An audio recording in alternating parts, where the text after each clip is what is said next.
கர்த்தருக்கு ஸ்தோத்திரம். உங்களையெல்லாம் திரும்ப பார்க்க கொடுத்த கிருபைக்காக நான் ஆண்டவருக்கு நன்றி செலுத்துகிறேன். போன மாதம் வந்துட்டு போனேன், அதுக்கப்புறம் இந்த மாதம் வந்திருக்கிறேன்.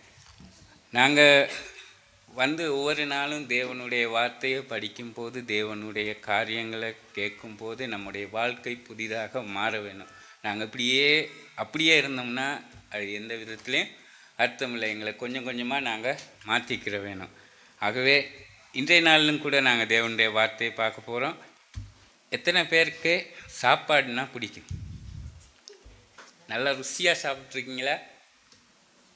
எத்தனை பேர் வீட்டில் இன்றைக்கி சமைச்சு வச்சுட்டு வந்துருக்கீங்க நல்லா சாப்பிட்றதுக்கு, போயிட்டு சாப்பிட்றதுக்கு? ஆனால் தேவனை ருசி பார்த்துருக்கீங்களா? ஆனால் இப்போ சாப்பிட்றது நம்ம சாப்பிட்டோம்னு சொன்னால், அந்த சாப்பிட்டது எதுக்கு சாப்பிட்றோம்? நாங்கள் அதில் பலன் வரணும். நாங்கள் எங்களுடைய சரீரம் வளர்ச்சி அடையணும், நோய் எதிர்ப்பு சக்திகள் வரணும், அந்த மாதிரியான காரியங்களுக்கு தான் நாங்கள் சாப்பிட்றோம். அதே மாதிரி எங்களுடைய ஆத்துமா பலன் பெறணும், சக்தி அடையணும், வல்லமையாக இருக்கணும்னு சொன்னால் நாங்களும் தேவனுக்கு அந்த சாப்பாட்டை ருசி பார்த்துருக்கணும். அதாவது தேவனுடைய கிருபையை நாங்கள் ருசி பார்த்தவர்களாக இருக்க வேண்டும். அப்போ தேவனுடைய கிருபையை எத்தனை பேர் ருசி பார்த்துருக்கீங்க? ருசி பார்த்துருக்கீங்க தானே? அப்போ நான் கேட்குறதுல ஒன்றும் உங்ககிட்ட இருக்கக்கூடாது. இருந்துச்சுன்னா நீங்கள் ருசி பார்த்தவர்களாக இருக்க முடியாது. நீங்கள் தேவனுடைய கிருபையை ருசி பார்த்துருக்கீங்க, ஆனால் இந்த வார்த்தையில் சொல்கிற காரியங்கள் உங்களிடத்தில் இருந்துச்சுன்னு சொன்னால் நீங்கள் தேவனுடைய கிருபையை ருசி பார்த்தவர்களாக இருக்க முடியாது. தேவனுடைய கிருபையினால தான், அவருடைய கிருபையால் தான் நாங்கள் எல்லோரும் இந்த இடத்துல இருக்கிறோம், எல்லாம் செய்கிறோம். ஆனால் அந்த கிருபையை சம்பூர்ணமாக அடையணும்னு சொன்னால் நாங்கள் நிறைய காரியங்களை விடணும். ஆகவே நாங்கள் பார்த்தோன்னு சொன்னால் ஒரு சாப்பாடு எடுத்துக்கிட்டோம்னு சொன்னால் அதில் அருஞ்சுவை இருந்தால் தான் அந்த சாப்பாடு திருப்தியான ஒரு சாப்பாடாக இருக்கும். என்ன இனிப்பு இருக்கணும், கசப்பு இருக்கணும், புளிப்பு இருக்கணும், உரைப்பு இருக்கணும், துவர்ப்பு இருக்கணும். இந்த மாதிரியான அவ்வளவு இதுவும் இருந்தால் தான் அந்த சாப்பாடு ஒரு சம்பூர்ணமான சாப்பாடாக இருக்கும். அப்போ இந்த சாப்பாடில் ஏதாச்சும் ஒன்று குறைஞ்சின்னு சொன்னால் அந்த விருந்தில் வேலை இல்லை. இந்த விருந்துக்கு பாருங்கள், கூப்பிட்டா சாப்பிட எடுத்தோம்னா அதில் ஜாம் வச்சுருப்பாங்க, சில்லி பேஸ்ட் வச்சுருப்பாங்க, இப்படி எல்லாம் வச்சு தான் ஒரு சாப்பாடு விருந்து கொடுப்பாங்க. அப்போ அந்த விருந்தில் அது எல்லாம் இருந்தால் தான் அந்த சாப்பாடு சம்பூர்ணமான ஒரு சாப்பாடு. அதில் ஏதாச்சும் ஒன்று ரெண்டு குறைஞ்சின்னா அது ஒரு சம்பூர்ணமான சாப்பாடை சொல்ல முடியாது.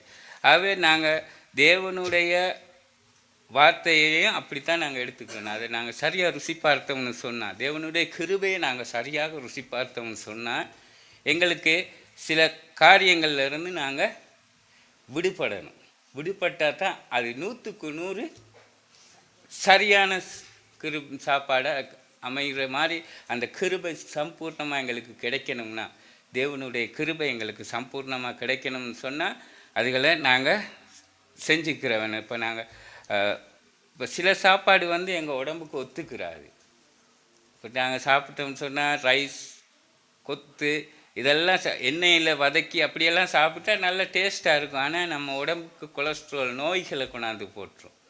அப்போ அது மாதிரி தான் சில காரியங்கள், நாங்கள் செய்கிற சில காரியங்கள் தேவனுடைய கிருபையை பெற்றுக்கொள்வதற்கு தடையாக அமைந்து விடுகிறது. ஆகவே நாங்கள் அந்த காரியங்கள்லேருந்து விடுபடணும். ஆனால் இது பாருங்கள், பாவக்காய் கசக்கும், சரியா? முருங்கை கஷாயமாக அதெல்லாம் கசக்கும். இப்போ இதெல்லாம் உடம்புக்கு நல்லதா கெட்டதா? நல்லது என்ன? இப்போ அது மாதிரி தான் தேவனுடைய வார்த்தை கசப்பாக தான் இருக்கும். கசத்தாலும் அதுதான் உடம்பு ஆரோக்கியமாக இருக்கணும்னு சொன்னால் நாங்கள் சாப்பாடு தேர்ந்தெடுத்து சாப்பிடுவோம். நல்ல சாப்பாடு இல்லையும் அதாவது நல்ல சாப்பாடு தானே. நாங்கள் ரைஸ் சாப்பிட்றோம், கொத்து சாப்பிட்றோம், இந்த மாதிரி நல்ல டெவல் சாப்பிட்றோம். இதெல்லாம் நல்ல சாப்பாடு நினச்சி தானே சாப்பிட்றோம். அப்போ அதனால நம்ம மனுஷனுக்கு எந்த விதமும் இல்லை. டெய்லி டெவல் சாப்பிட்டுக்கிட்டு வந்தீங்கன்னு சொன்னால் அது வேற எங்கேயோ கொண்டு போயிட்டு விட்டுரும். ஏடா இப்போ இந்த நம்ம சின்ன இளம் வாலிப பெண்கள் இருக்காங்கள்ல, அவங்கெல்லாம் நிறைய ரைஸ் சாப்பிட்டாங்கன்னா என்ன நடக்குன்னா அந்த கற்பையை சுற்றி கொழுப்பு படிஞ்சிடும். அதுக்கு பிற்பாடு பபா இருக்காது. அப்போ அந்த மாதிரியான பிரச்சனைகள்லாம் வந்து சேர அதுக்கு பிற்பாடு நாங்கள் என்ன செய்கிறது? ஆகவே அந்த மாதிரியான சாப்பாடுகளை நாங்கள் தவிர்க்கணும். அது மாதிரி தேவனுடைய வார்த்தையிலையும் கொஞ்சம் அப்போ இனிப்பானதையே தேடி தேடி போக முடியாது. தேவன் உங்களை ஆசீர்வதிப்பார், தேவனுக்கு உங்களுக்கு 1க்கு 10 கொடுப்பாரு, 100 கொடுப்பாரு. இதையே கேட்டு கேட்டு பழகுன நமக்கு அதை விட்டு வெளியே வர்றது கொஞ்சம் கஷ்டம்தான். அந்த ருசியான சாப்பாட்டை விட்டு ஒதுக்கி வச்சுட்டு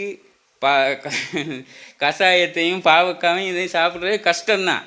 ஏன்னா ஆனால் அதுதான் நல்ல உடம்புக்கு. அது மாதிரி தான் தேவனுடைய வார்த்தையில் நம்ம ஆசீர்வாதங்கள் செய்கிறாரு, அப்படி செய்வார், அற்புதம் செய்கிறவர் அவர் இவருன்னு அவரை நல்லவராகவே காட்டிட்டு நாங்கள் அவர் நல்லவராக இருக்கிறாரு, நல்லது அதை பெற்றுக்கொள்வதற்கான வழி கொஞ்சம் சிரமமானதுன்னு சொன்னால் நம்மெல்லாம் கொஞ்சம் கஷ்டப்படத்தான் செய்வோம். அது மாதிரி தான் இன்றைக்கி நம்முடைய வாழ்க்கையிலையும் தேவனுடைய காரியங்களையெல்லாம் நாங்கள் ஒதுக்கி வைக்க வேண்டிய சில காரியங்கள் இருக்குது எங்களுடைய வாழ்க்கையில். ஆனால் அது நல்ல இன்ட்ரெஸ்டான சாமானுங்க. அந்த காரியமெல்லாம் நல்ல இன்ட்ரெஸ்டானது. அதை ஒரு மனுஷனாலையும் ஒதுக்கி வைக்கவே முடியாது. ஆனால் தேவன் சொல்கிறார், அதெல்லாம் நீ ஒதுக்கி வச்சாதான் என்னுடைய கிருபையை நீ ருசி பார்த்ததுக்கு சமன்னு சொல்லி தேவன் சொல்கிறார். ஆக இப்படி நாங்கள் அப்போ இந்த சாப்பாடு இருக்குல்ல, உலகத்தில் இருக்கிற சாப்பாட்டுலேயே இவ்வளவு தூரம் நாங்கள் பார்த்தோம் சொன்னால் எங்களை படைத்த தேவன், சகலதையும் படைத்த தேவனுடைய கிருபையை சம்பூர்ணமாக சும்மா கொடுத்துருவாரா?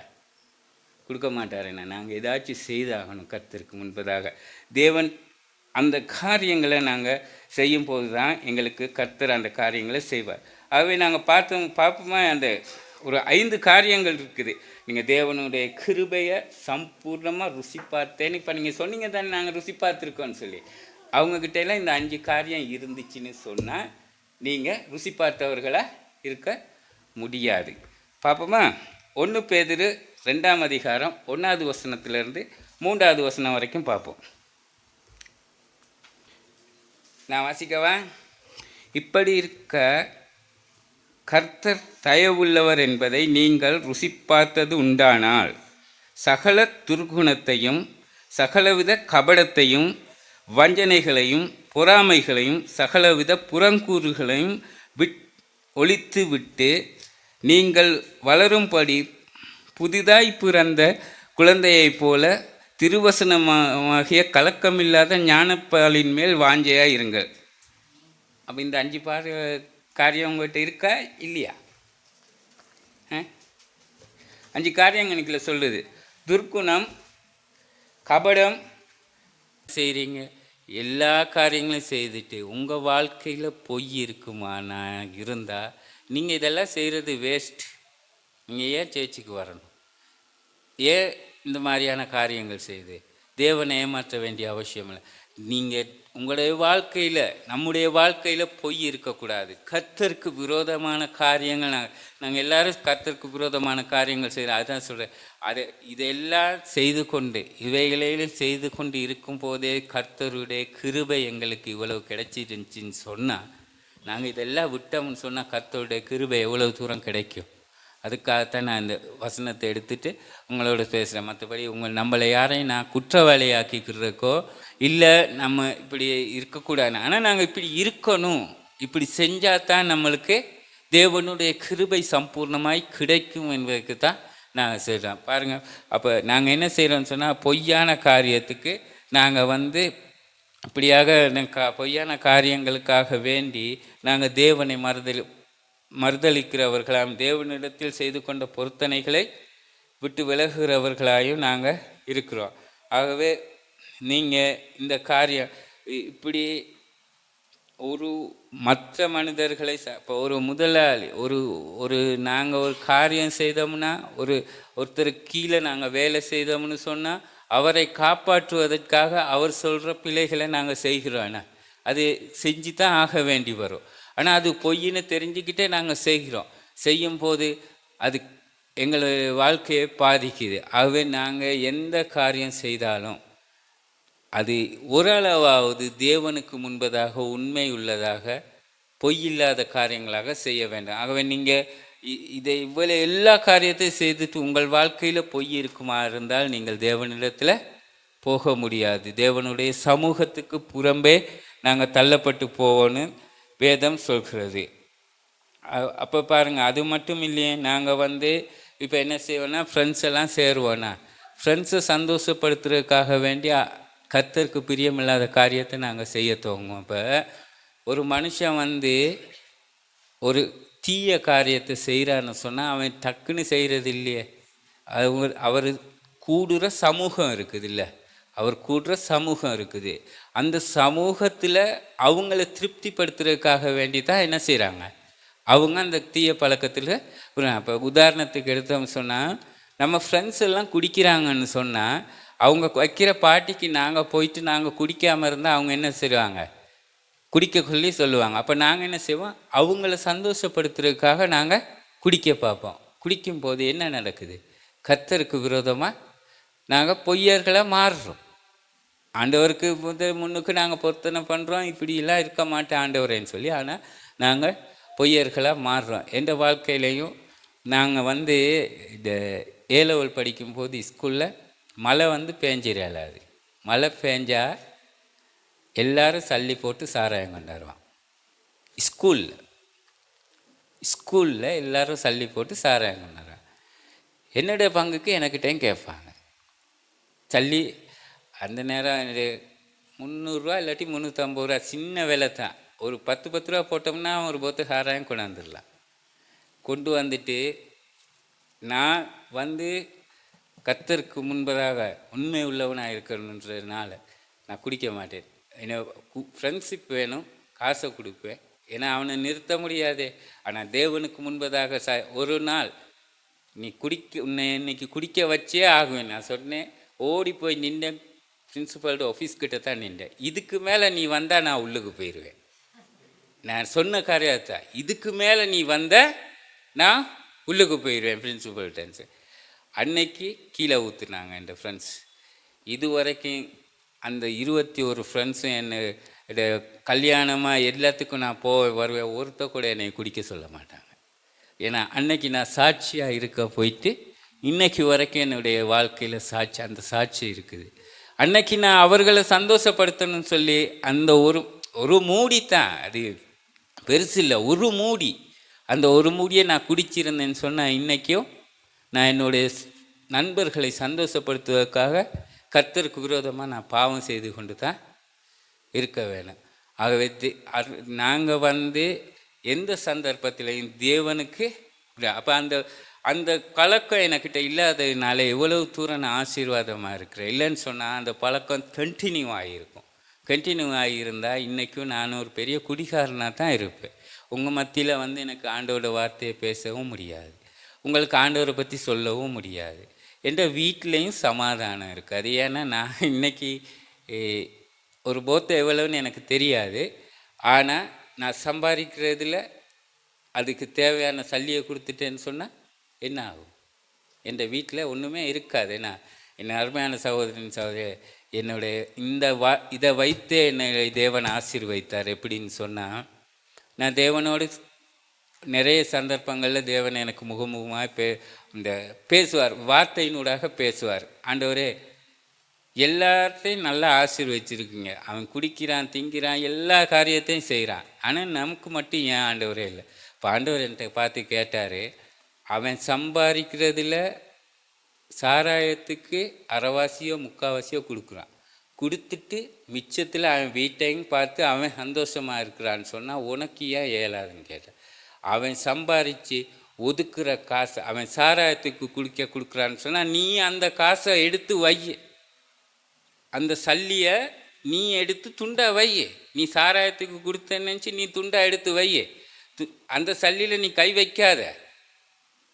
விலங்க, நான் வட்டிக்கு வாங்கினேன், காசு வாங்கிட்டு இருந்தேன், வட்டிக்கு வாங்கியிருக்கிறேன், வட்டிக்கு வாங்கினவங்ககிட்ட கொடுத்துருக்குறேன், எல்லாம் தேவனுடைய இந்த வார்த்தை என்னை தேட்டினதுலேருந்து நான் டெய்லி 1000 ரூபா காசு என்னுடைய இதிலேருந்து எடுத்து வச்சுருவேன். ஏன் அவன் சாராயம் கொடுக்கணும்னா எந்த எதிர்கால தேவைக்காக நான் ஒருத்தங்கிட்ட வட்டிக்கு போய் நிற்கக்கூடாது, தேவனுடைய நாமம் மகிமைப்படக்கூடாதுங்கிறதுக்காக வேண்டி, அவன் தேவனுடைய நாமம் அவமானப்படக்கூடாதுங்கிறதுக்காக வேண்டி நான் ஏன் 1000 ரூபா எடுத்து வச்சுட்டு மிச்சம் இருக்கிறதில்ல சாப்பிட்டு சந்தோஷமாக இருக்க முடியாது, ஏன் அவ்வளோ பணத்தையும் செலவழிக்க அப்படின்னு ஆண்டவர் எனக்கு உணர்த்தினார்.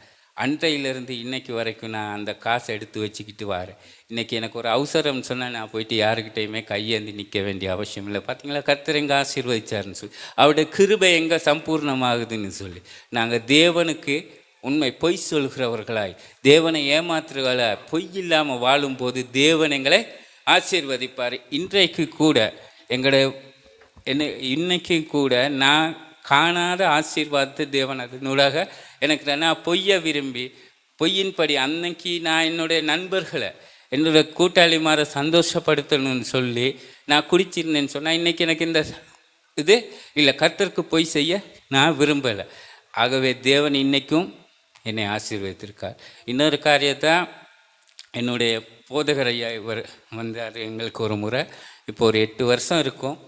முதல்ல இங்கே மெனிக் கிடைச்சாமையாக இருக்கலாம், மெனிக்கல்லாம் கிடைச்சி அது இதாக போச்சுன்னு சொல்லி சொன்னார். போய் செக் பண்ணி பார்க்கும்போது அது போலியான மெனிக்காக போயிடுச்சு அப்படின்னு சொல்லி சொன்னார். கர்த்தர் வந்து ஒரு நாளும் என்னது புறம்பானதில் ஆசீர்வதிக்க மாட்டார், உன்னுடைய கையின கிரியைகளில் தான் ஆசீர்வதிப்பார்னு சொல்லி போதிச்சார். அன்னைக்கு விட்டேன் நான் டிக்கெட் எடுக்கிறது. 7 வருஷம் நான் டிக்கெட் எடுக்கிறது இல்லை. அன்னைக்கு விட்டேன் நான் டிக்கெட் எடுக்கிறத. 7 வருஷம் இல்லாட்டி 8 வருஷம் இருக்கும் நான் டிக்கெட் எடுக்கிறதே இல்லை. இப்போ ஒரு டிக்கெட் 40 ரூபா. ஒரு நாளைக்கு நான் 5 டிக்கெட் எடுத்தேன்னு சொன்னால் 200 ரூபா. மாதத்துக்கு 6000 ரூபா, வருஷத்துக்கு 72,000 ரூபா. 7 வருஷத்துக்கு எவ்வளோ நான் மிச்சம் வச்சுருக்கேன்? சல்லி என்கிட்ட இருக்குது தானே. சல்லியாக இல்லாட்டியும் அந்த பணத்தினூடாக நான் ஏதாச்சும் ஒரு காரியம் செய்திருப்பேன் தானே. 200 ரூபாய்க்கு அம்மா 1 கிலோ அரிசி சரி நான் வாங்கியிருக்கேன் தானே ஒரு நாளைக்கு. அப்போ அந்த அரிசி செலவு சரி ஆண்டவர் எனக்கு ஆசீர்வதிச்சார் தானே. ஏன் நம்ம அப்படி யோசிக்கிறோம் இல்லை? தேவன் சொல்கிறாரு, உண்ட கைகளின் கிரியையை தான் நீ ஆசீர்வதிப்பேன்னு ஆண்டவர் சொல்கிறார். நீ கையிட்டு செய்ய தொழிலை தான் ஆசீர்வதிப்பேன்னு சொல்லி. அப்போ அந்த ஆசீர்வாதத்தை விட்டுட்டு போயிட்டு நாங்கள் எங்கே நிற்கிறோம்? டிக்கெட் மேலே நம்பிக்கை வச்சுக்கிட்டு இருக்கோம். அப்போ நாங்கள் தேவனுக்கு பொய்யான வாழ்க்கை வாழ்கிறோமா இல்லையா? பொய்த்தானே செய்கிறோம்.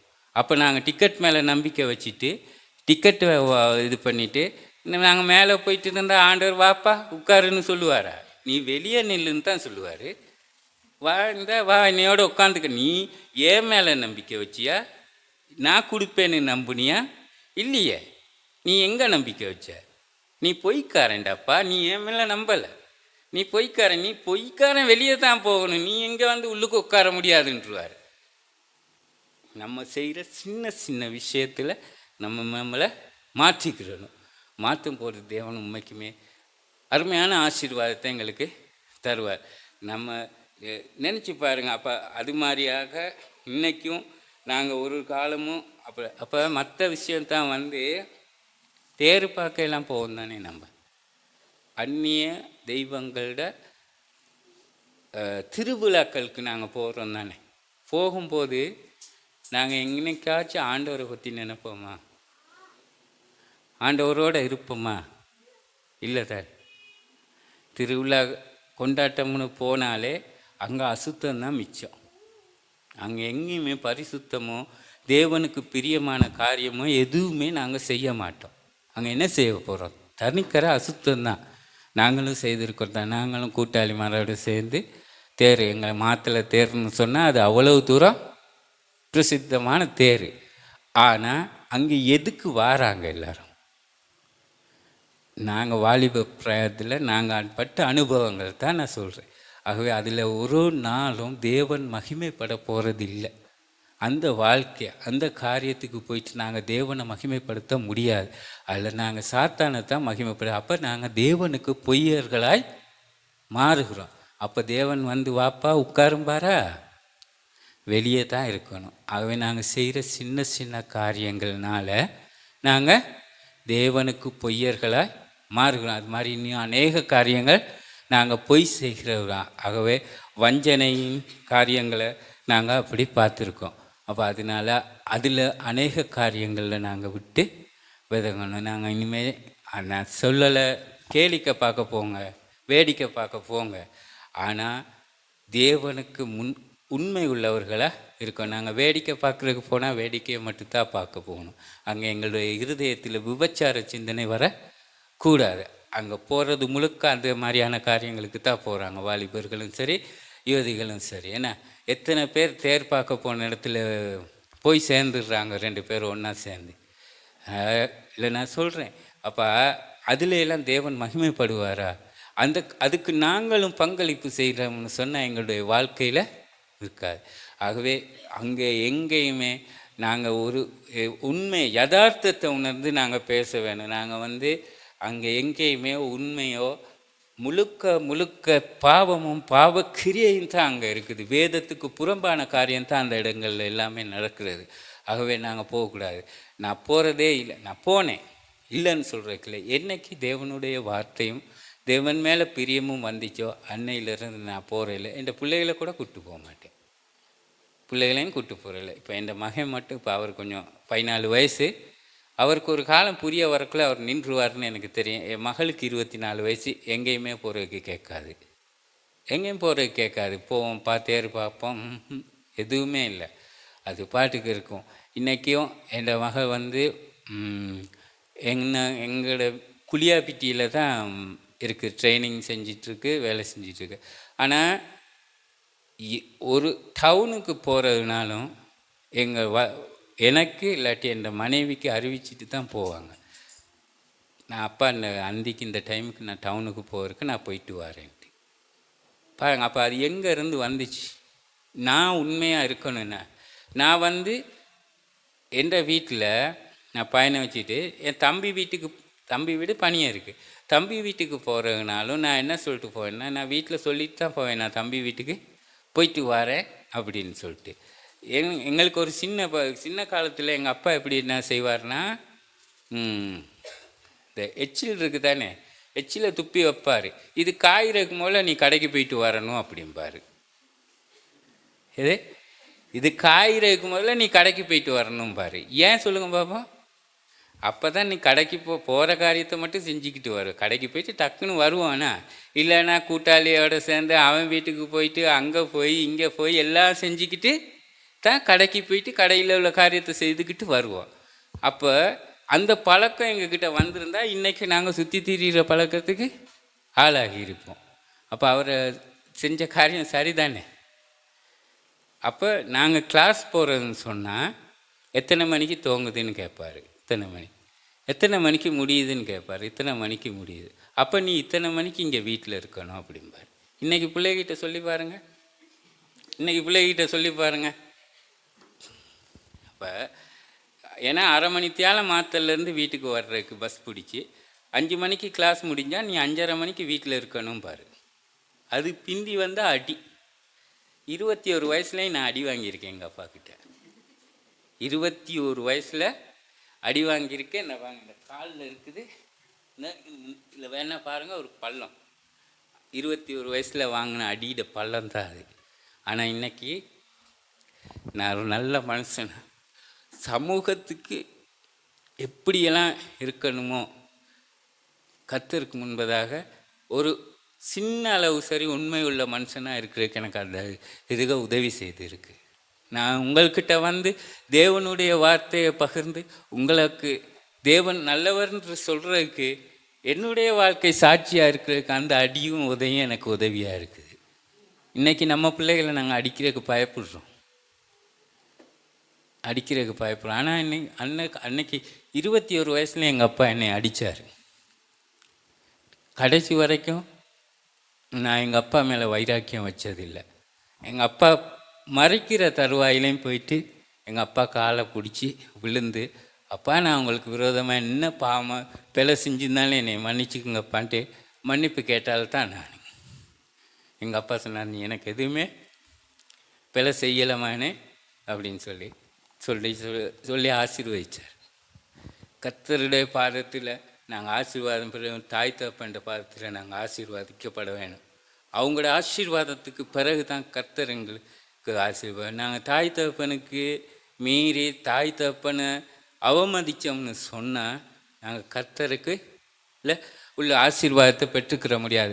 ஆகவே அருமையான சகோதரர்களே, நாங்கள் அம்மா அப்பாவுக்கு உண்மையாக இருக்கிற மாதிரி கர்த்தருக்கு உண்மையாக இருக்கும் போது தான் நாங்கள் பொய்யை விரும்பி பொய்யர்களாக மாற முடியாது. ஆகவே நீங்கள் அப்படி இருந்தால் தேவன் உங்களை உள்ளுக்கு கூப்பிட்டு உட்கார வைப்பார். இல்லைன்னு சொன்னால் என்ன சொல்லுவார்? வெளியே போ. நீங்கள் வெளியே போகிறீங்களா உள்ளுக்கு இருக்க போகிறீங்களான்ற தீர்மானிக்கிறது யார்? நம்ம தான் தீர்மானிச்சுக்கிறணும். அதே போல் தான் மற்றது தாங்க நல்ல இன்ட்ரெஸ்டான சாமான் பொறாமப்படவே கூடாது. இதுனா எவ்வளோ வேணாலும் நம்ம கொடுக்க சாப்பிடுவோம். இதுதான் இறைச்சி கறி மாதிரி, சாப்பாட்டில் இறைச்சி கறி மாதிரி. இறைச்சி யாராச்சும் வேணான்னு சொல்லுவோமா? அதை டெவலப் பண்ணுவோம், பொரித்து சாப்பிடுவோம், எப்படி வேணாலும் சாப்பிடுவோம். பொறாமை. இந்த சாப்பாடை ருசி பார்க்காம எப்படி ஆண்டவரே இருக்கிறேன்னு கேட்குறீங்களா? இது ஆண்டவரை ருசி பார்க்குறேன்னு சொல்லிட்டு இந்த சாப்பாடை ருசி பார்க்காம உடையாலுமா? அருமையான சகோதரனே, இது நம்ம வாழ்க்கையில், அதாவது பொறாமைன்னு சொல்கிறது என்னன்னு சொல்கிறேன்னு சொன்னால், பிறர் வாழ்வு கண்டு சகிக்காத இயல்பு. அதுதான் பொறாமை. என்னது? பிறர் வாழ்வு கண்டு சகிக்காத இயல்பு. இப்படி தான் டிக்ஷனரியில் இருக்குது. பொறாமைன்னு சொன்னால் என்னன்னு சொல்லி, அப்போ மற்ற மனுஷன் நல்லா இருக்கிறத கண்டு நல்லா இருக்கிறானேன்னு சொல்லி சந்தோஷப்படுறோமா இல்லை துக்கப்படுறோமா? துக்கப்படுறானா? ஆண்டவர் என்ன சொல்கிறார்? இது வேணான்னு சொல்கிறாரு. என்ன சொல்கிறார்? பொறாமப்பட வேணான்னு சொல்கிறாரு.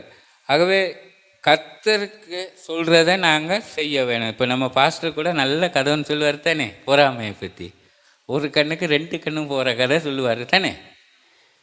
நம்மளே தான் என்ன செய்கிறோம்? அவன் நல்லா இருக்கணும்ன்ட்டு ஜெபிக்கம்மா, நாங்களே தான் எல்லாம் செய்கிறோம். ஆனால் அவன் நல்லா வந்தோன்னே எங்களுக்குள்ள பொறாமை வந்துடுது. கடைசியில் என்ன செய்வோம்? ஆண்டவரே, அவன் 2 கண்ணும் போகணுன்னு ஏம்பிட்டு ஒரு கண்ணையும் சேர்த்து இல்லாமல் ஆக்கிக்கிறது. அப்படி தானே ஃபர்ஸ்ட்டு சொன்னார். அவன் 2, அதாவது இவருக்கு 1 கொடுத்தா அவருக்கு 2 கொடுப்பேன்னு ஆண்டவர் சொல்லியிருக்கிறாரு. அப்போ இவருக்கு ஒரு கார் கிடைச்சோன்னா அவருக்கு 2 காரு, ஒரு வீடு கிடைச்சோன்னா அவருக்கு 2 வீடு, எல்லாம் கிடைச்சி. இவர் என்ன செஞ்சார்? அந்த பொறாமையின் விளைவால் இவர்கிட்ட ஒரு கண்ணை பொட்டையாக்கணும்னு சொன்னார். யார்? இவர். அப்போ தான் அவன் 2 கண்ணும் பொட்டையாகணும்னு சொல்லி. அப்போ இவரை தானே, யார்? நம்மளே தான் நம்மளுக்கு வினையை தேடிக்கிறோன்னா. பொறாமப்படுறது அர்த்தம் என்னன்னு சொன்னால், நாங்கள் தேவனுடைய கிருபையை ருசி பார்த்துருந்தா, தேவனுடைய கிருபையை சரியாக பார்த்துருந்தோம்னா இந்த பொறாமை எங்களுக்குள்ள வராது. சரியா? ஆகவே நாங்கள் எவ்வளவு தான் இருந்தாலும் ஆண்டவருக்குள்ளே நாங்கள் இந்த பொறாமைப்படுற எண்ணத்தை பாருங்கள். நீங்கள் ஏன் பொறாமைப்படாமல் இருக்குன்னு சொல்லி கலாத்தியர் 5:24-26 வாசிங்கவே. கிறிஸ்துவனுடையவர்கள் தங்கள் மாம்சத்தையும் அதன் ஆசை இச்சைகளையும் சிலுவையில் அறைந்திருக்கிறார்கள். நாம் ஆவியினாலே பிழைத்திருந்தால் ஆவிக்கேற்றபடி நடக்கவும் கடவோம். வீண் புகழ்ச்சியை விரும்பாமலும் ஒருவரை ஒருவர் கோபமூட்டாமலும் ஒருவர் மேல் ஒருவர் பொறாமை கொள்ளாமலும் இருக்க கடவோம். ஆமென். நம்ம இப்போ நீங்கள் ஆண்டவருக்குள்ளே இருக்கிறேன்னு சொன்னால், ஆண்டவருக்கு பிள்ளைகன்னு சொன்னால், நீங்கள் இப்போ இந்த மாம்ச இச்சை ஆசை இதெல்லாம் இயேசு கிறிஸ்து சிலுவையில் அடித்தது போல் நீங்கள் அடிச்சிருக்கீங்களா? நம்ம அடிச்சிருக்கோமா? ஆசை இல்லாமல் இருக்கோமா? இச்சை இல்லாமல் இருக்கோமா? ஆகவே கேள்விக்குரிய விஷயத்தானே. அப்போ பார்த்தீங்களா, தேவனுடைய கிருபை நீங்களாம் இப்போ ருசி பார்த்தேன்னு சொன்னீங்களா? இப்போ பார்த்துருக்கீங்களா? ருசி நம்ம சொன்னது தானே ஆரம்பத்திலே. நான் கேட்டேன், நீங்கள் ருசி பார்த்தேன், நீங்கள் தேவனுடைய கிருபை ருசி பார்த்தேன்னு சொன்னீங்க. சரி, அப்போ நான் கேட்டேன், சரி, இப்போ உங்கள்கிட்ட ஆசையெல்லாம் நீங்கள் சிலுவையில் அடிச்சிட்டிங்களா? இச்சையெல்லாம் சிலுவையில் அடிச்சிட்டிங்களா? நம்ம ஆசை இருக்கிறனால தானே இவ்வளோ தூரம் வந்திருக்கிறோம். என்ன, நமக்குள்ள ஆசை இருக்கணுங்க. ஆசை இல்லாட்டி வாழ முடியாது. அந்த ஆசை தேவனுக்கு பிரியமானதாக இருக்க வேண்டும். ஒருத்தனுக்கு ஒரு மனுஷி அது ஆசை. அவன் பல மனுஷிக்கு ஆசைப்பட்ட அது ஆசை இல்லைன்னா அந்த ஆசையை நாங்கள் சிலுவையில் அரைஞ்சிடணும். அவன் சம்பாதிக்கிறான் 1,00,00,000 ரூபா, எனக்கும் 1,00,00,000 ரூபா வேணும் ஆண்டவரேன்னு நம்ம கேட்டோம்னா அது இச்சை. அதை நாங்கள் சிலுவையில் அடிச்சிடணும். ஆண்டவரே, அன்னன்னைக்கு எனக்கு சாப்பிட்றதுக்கு, அன்னன்னைக்கு என்னுடைய காரியங்களை செய்து கொள்ள குறைவும் இல்லாமல் நிறைவும் இல்லாமல் எனக்கு தாங்க ஆண்டவரே. அன்னன்னைக்கு உள்ளதை ஆசையை போன கிழமை தானே ஷாம் பிரதர் போதிச்சார். என்னது, தரித்திரமும் இருக்கக்கூடாது, ஐஸ்வர்யமும் இருக்கக்கூடாது, மிதந்துக்கிட்டு இருக்கணும். அதை தாங்க ஆண்டவரே. மற்றதையெல்லாம் எங்கே செஞ்சுருங்க, சிலுவையில் அடிச்சிருங்க. நமக்கு நல்ல வீடு வேணும், நல்ல வாகனம் வேணும். ஒரு வாகனம் போதும் இல்லை, இன்னும் என்னத்துக்கு 2-3 வாகனம் வேணும் நாங்கள் கேட்க. எல்லாத்தையும் விட சிறந்த வாகனம் ஆண்டவர் கொடுத்துருக்கார். 2 கால் கொடுத்துருக்கார். என்ன சொல்கிறாரு, நான் தேவனுடைய ஊழியத்துக்கு போகிறவண்ட கால் மான் கால்களைப் போல பெலனான. மான் என்றைக்குமே விழாது. எந்த இதில் போனாலும் மலைகளில் சரிவுகளில் தான் மான் வாழும், விழுகாது. அது மாதிரி நீங்களும் கேளுங்க, ஆண்டவரே மான் கால்களைப் போல கால்களை தாங்க. நான் ஒரு நாளும் பாவத்தின் பக்கம் சரிஞ்சு விழுந்துடாமல் உங்களுடைய நேரான வழியில் உங்களுடைய காரியங்களில் நான் போவதற்கு எனக்கு பலனை தாருன்னு சொல்லி நீங்கள் தேவைங்க. ஆகவே நீங்கள் இதெல்லாம் சிலுவையில் இயேசு கிறிஸ்து எப்படி அறையப்பட்டாரோ அது மாதிரி உங்களுடைய ஆசை இச்சை இதுகளை மற்ற வசனத்தையும் வாசிங்கப்பேன். 26வது வசனத்தையும், வீண் புகழ்ச்சியை விரும்பாமலும் ஒருவரை ஒருவர் கோபமூட்டாமலும் ஒருவர் மேல் ஒருவர் பொறாமை கொள்ளாமலும் இருக்க கடவும். ஆமாம், இப்போ நம்ம பொறாமைன்ற சப்ஜெக்டுக்கு கீழே தான் அதை பார்த்தோம். ஆனால் பாருங்கள், வீண் புகழ்ச்சியை விரும்ப வேணாம்னு சொல்ல.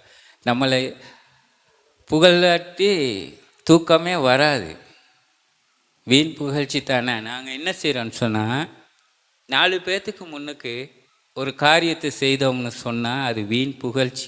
அவன் பார்த்து எங்களை பாராட்டணும்னு சொல்லித்தான் நாங்கள் செய்கிறோம். ஆனால் வேதம் சொல்லுது, இந்த கையில் கொடுக்குறது இந்த கைக்கு தெரியாமல் நீ கொடுன்னு சொல்லி. அப்போ நீங்கள் 4 பேர்த்துக்கு முன்னுக்கு கொடுத்தீங்கன்னு சொன்னால் அதில் பலன் இல்லை. ஏன்னா அதே நீங்கள் தெரியாமல் கொடுத்தீங்கன்னு சொன்னால் தான் தேவனிடத்தில் உங்களுக்கு பலன் இருக்கு. ஆகவே நீங்கள் கர்த்தருடைய கிருபையை ருசி பார்த்தவர்களாக இருந்தீங்கன்னா நீங்கள் வீண் புகழ்ச்சியை விரும்ப மாட்டீங்க. சரியா? அதுக்கு பதிலாக நீங்கள் தனியாக கூப்பிட்டு தனியாக தான் செய்வீங்க. நானும் அப்படித்தான் செய்வேன். நாங்கள் நிறைய பேர் உட்காந்துருப்போம், கேட்டு வருவாங்க, இது கேட்டு வருவாங்க. நாங்கள் எந்த நேரம் வேலை இல்லையே, வேலை இல்லாத நேரத்தில் உட்காந்துருப்போம். ஆனால் நான் அவங்கள நல்லா நோட் பண்ணிக்கிடுவேன். தனியாக போவாங்க தானே. இப்போ நான் மார்க்கெட்டுள்ளுக்கு 3-4 லேன் தான் இருக்குது. தம்பளை மார்க்கெட்டுக்கு வந்திருக்கவங்க யார் இருக்கீங்கன்னு தெரியாது. 3-4 லேன் இருக்குது. அதுக்குள்ளே தான் சுற்றி வரணும். நான் ஏதாச்சும் ஒரு வேலையாக தனியாக போகும்போது அவங்கள கண்டு அவங்களுக்கு கொடுக்க வேண்டியதை கொடுத்துட்டு போய் சேர்ந்துருவேன். இப்போ இங்கே நம்மளோட ஃப்ரெண்ட்ஸ் எல்லாம், ஃப்ரெண்ட்ஸுன்னா நாங்கள் வேலை செய்கிறவங்கலாம் ஒரு எப்படியுமே 25-30 பேர் ஒரு இடத்துல உட்காந்துக்கிட்டே தான் இருப்போம். வேலை வர்றது உட்காந்துருப்போம். அப்போ அந்த இடத்துல ஒரு நாள் நான் கொடுக்க போக மாட்டேன். நான் அப்படி தனியாக போகிற நேரம் தான் கொடுத்துட்டு போவேன். நான் ஒரு நாள் என்ன செஞ்சேன்னு சொன்னால், அது தவிர்க்க முடியாத ஒரு காரணம். ஹெட்டன்லேருந்து ஒருத்தர் வந்துட்டு அவருக்கு வேலைக்கு கூட்டிக்கிட்டு வந்தவர் அவரை கைவிட்டுட்டார். அவருக்கு திருப்பி போகணும் ஹெட்டனுக்கு. இப்போ எல்லோரும் சல்லி சேர்த்துக்கிட்டு வாராங்க. இப்போ கௌரி அண்ணே நீங்களும் எவ்வளோச்சும் கொடுங்க அப்படின்னு ஒருத்தர் சொன்னார். இப்போ நானும் ஒரு 200 கொடுத்துட்டு அப்புறம் யோசித்தேன், இந்த மனுஷனுக்கு இது போதாதே. அவன் நான் கேட்டேன், நீங்கள் ஹெட்டனுக்கு தானே போகணும், என்ன செய்கிறேன்ட்டு அவர்கிட்ட சேர்ந்துருந்த சல்லியெல்லாம் கேட்டேன். இப்போ 300-400 இருந்துச்சு. அவருக்கு நான் அந்த போகிறதுக்கான காசு 1000 ரூபாய் கொடுத்து அனுப்பிவிட்டேன். நீங்கள் இந்த காசை எடுத்துக்கிட்டு போங்கன்னு. அப்போ அந்த இடத்துல மற்றவனுங்கெல்லாம் சொன்னாங்க, பாரு கௌரி என்ன. நான் சொன்னாடே, நான் இது எனக்காக நான் கொடுக்கல, எனக்கு கடவுள் சொல்லி இருக்கிறார். சரியா? நீ ஒரு மனுஷனுக்கு கொடுத்தா நான் அதை உனக்கு திருப்பி தருவேன்னு சொல்லி, நான் அதுக்காகத்தான். அப்போ நான் அந்த இடத்துல தேவனை பற்றி சொல்லணுன்றதுக்காக நான் கொடுத்தேன். ஏன்னா எனக்கு தெரியும் அந்த இடத்துல நான் என்னையே பெருமைப்படுத்திக்கிறல, என்னைய மகிமைப்படுத்திக்கிறவும் போகலை. நான் கொடுத்தேன், ஆமாம் அவர் போய் சேர்னேன். நான் சொன்னேன் எனக்கு கடவுள், நான் ஒரு ஒரு கிறிஸ்தவன், நான் அந்த அடிப்படையில் வாழ்கிற மனுஷன். எனக்கு என்னுடைய தேவைகள் சந்திக்கப்படணும்னா நான் இப்படி வாழ்கிறவனுக்கு கொடுக்கணும். கொடுத்தா தான் ஆண்டவர் நான் மேலே போகும்போது நான் இல்லாமல் வந்தேன், நீ எனக்கு கொடுத்தேன்னு சொல்லி ஆண்டவர் சொல்லுவார். அதனால தான் கொடுத்தேன். ஆனால் அது தவிர்க்க முடியாத ஒரு சந்தர்ப்பமாக போச்சு. ஏன்னா அவரை தனியாக கூப்பிட்டு எனக்கு கொடுக்க முடியாது. ஆனால் அந்த இடத்துல நான் தேவனை மகிமைப்படுத்துறதுக்கான காரியத்தை நான் செய்தேன். ஆகவே தேவனே ஆசீர்வதிப்பார். ஆகவே அருமையான சகோதரன், நீங்கள் எந்த சந்தர்ப்பத்திலையும் தேவனை மகிமைப்படுத்துங்க, பொறாமை கொள்ளாதீங்க, மற்றவங்க மேலே இதுபடுத்தாதீங்க. நீங்கள் எல்லா காரியத்தையும் அந்த மாதிரியான காரியங்களை செய்யும்போது கர்த்தர் உங்களை ஆசீர்வதிப்பார். வீணான புகழ்ச்சியை விரும்பாமலும் ஒருவரை ஒருவர் கோபம் ஊட்டாமலும் ஒருவர் மேல் ஒருவர் பொறாமை கொள்ளாமலும் இருக்க. அப்போ நாங்கள் செய்கிற காரியம் ஒருத்தரை கோபம் ஊட்டாமலும் இருக்க வேணும். விளங்குதா? கோபம் ஊட்டாமலும் இருக்கணும்.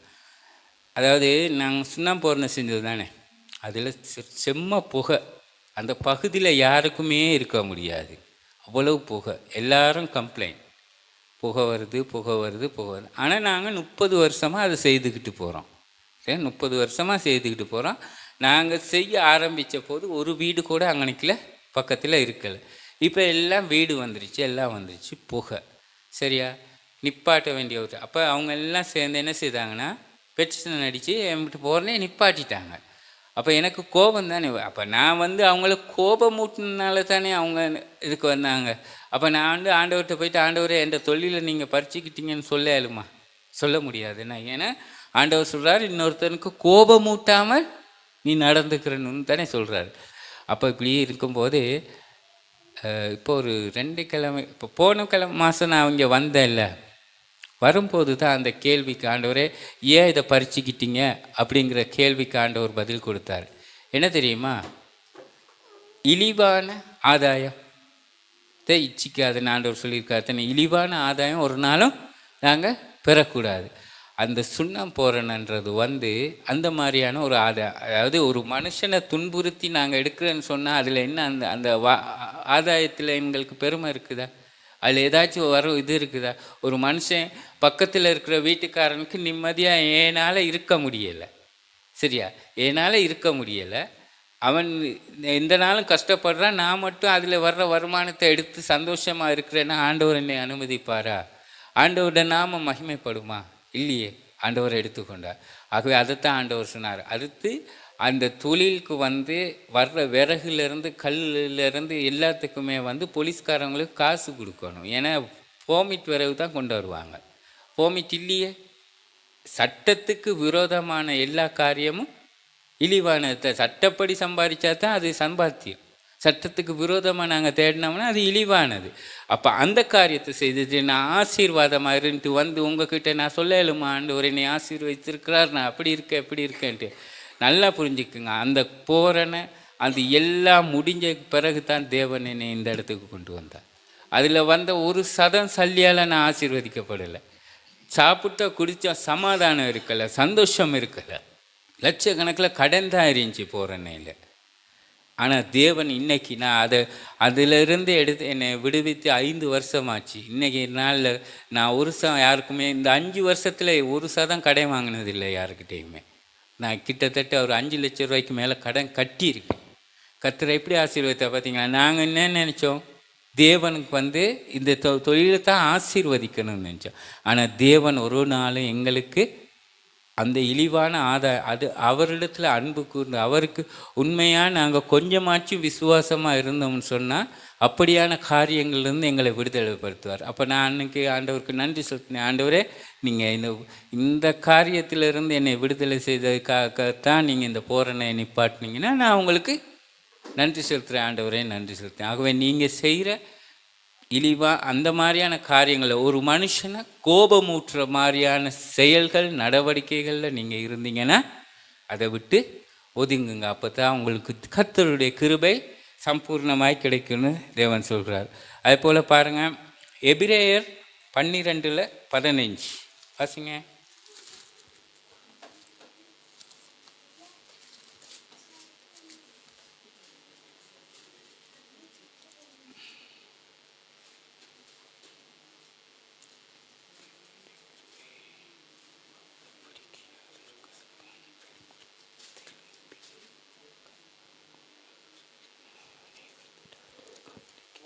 தேவனுடைய கிருபையை இழந்து போகாத படிக்கும் யாதொரு கசப்பான வேர் முறை முறை திரும்பிக்க கலகம் உண்டாகாதிருக்கிறதால் அநேகர் தீர்க்கப்படாத படிக்கும். போதும் பிரதர்.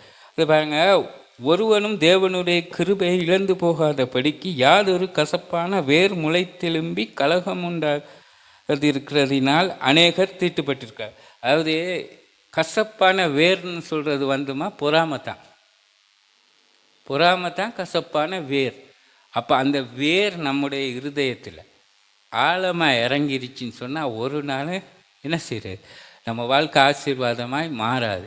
ஆகவே நீங்கள் ஒரு மனிதனையோ எதையோ குறித்து நீங்கள் பொறாமைப்படவே கூடாது. அது அவங்களுக்கு ஆண்டவர் கொடுத்துருக்கிறார், அதை அவங்க அனுபவிச்சுக்கிட்டு போகட்டும். ஆண்டவர் எங்களுக்கு இதை கொடுத்துருக்காரு, எங்களுக்கு கொடுத்ததில் நாங்கள் சந்தோஷப்படணும், எங்களுக்கு கொடுத்ததில் நாங்கள் திருப்தி ஆகணும்.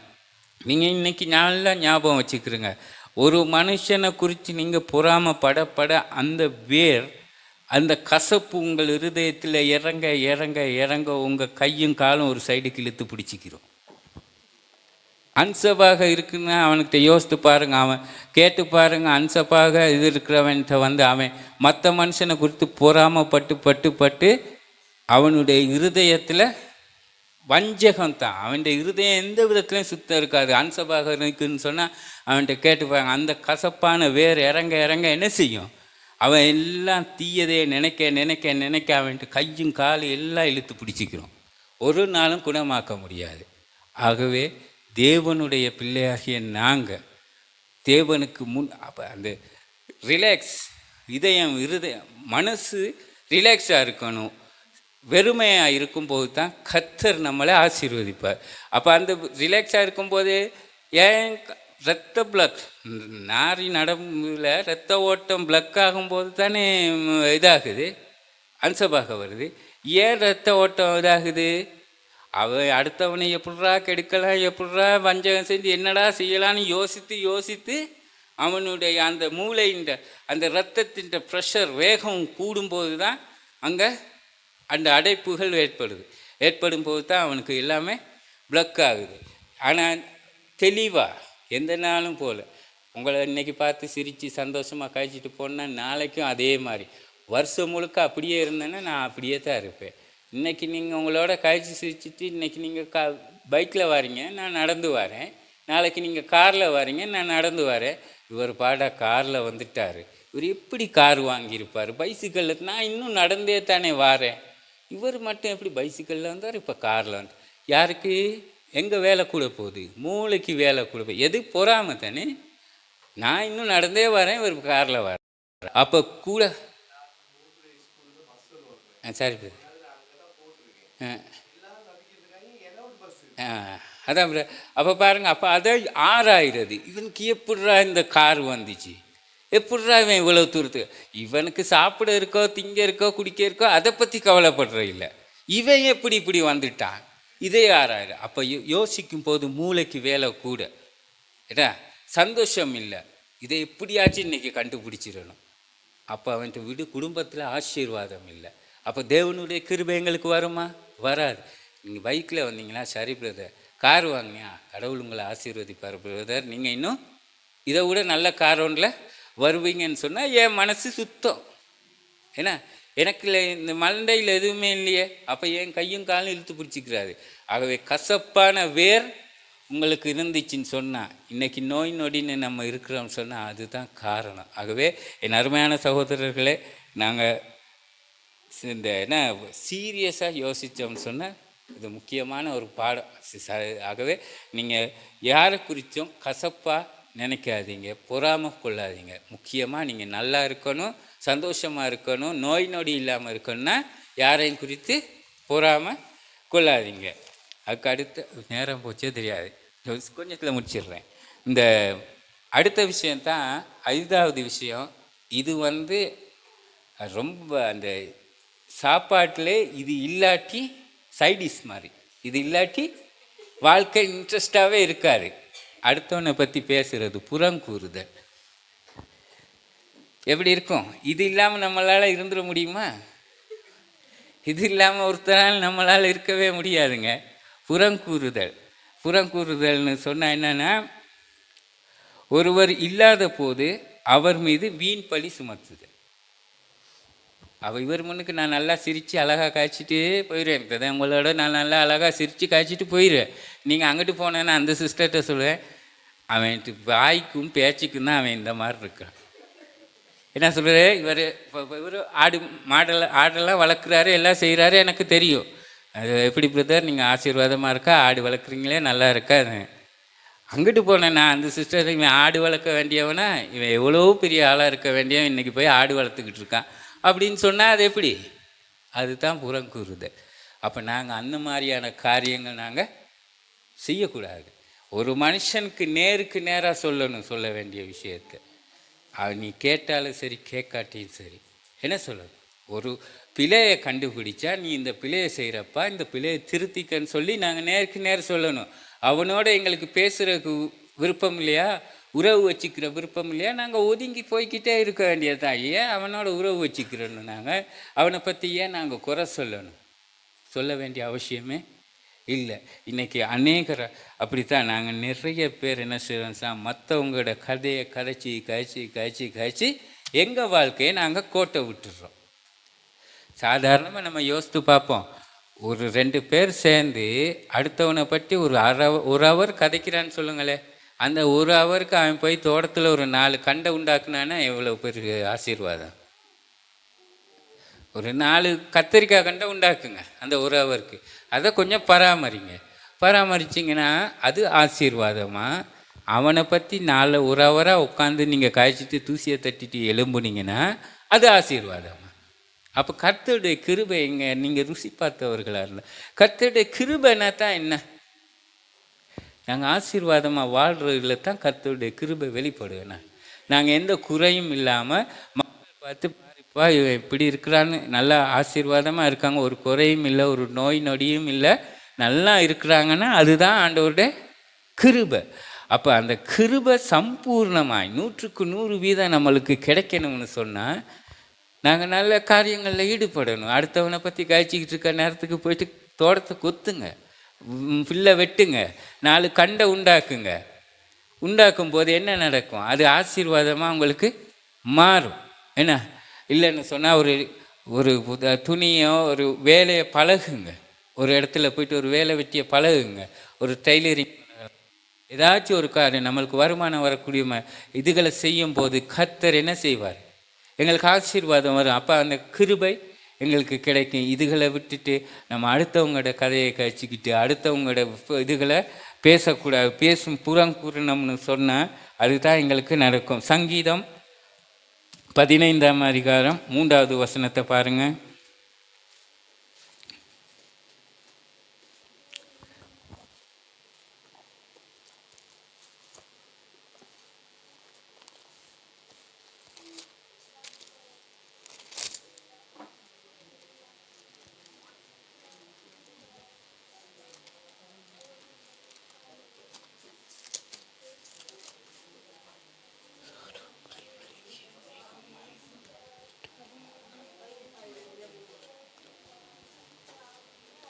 இச்சம் பேசுகிற எல்லா உதடுகளையும்